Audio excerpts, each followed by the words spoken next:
thep Carlos SP hakamit ke bakadu ban penjob ya ke Real Madrid bat yokur Michael Olise ye kana man of the match.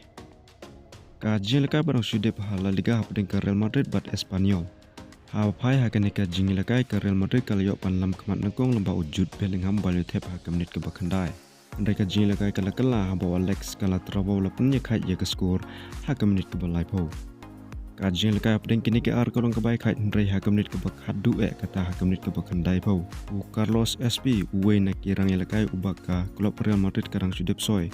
Ubadang apoi senam karta ulai thep iya ke kul ke bakhadu ban penjob iya ke Real Madrid. Kani kajing job kalau longruk kajing job ke bakar pang ya ujos Mourinho nomor kade kajing wan pajung usha Real Madrid haden palat kalai senam.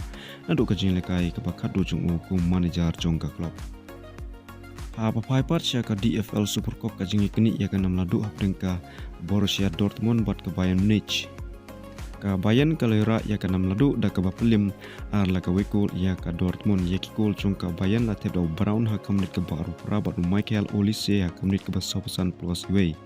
Ke Bayern ke sikul cung ke Dortmund pat latep dau Silva hakamnit ke banyopusan.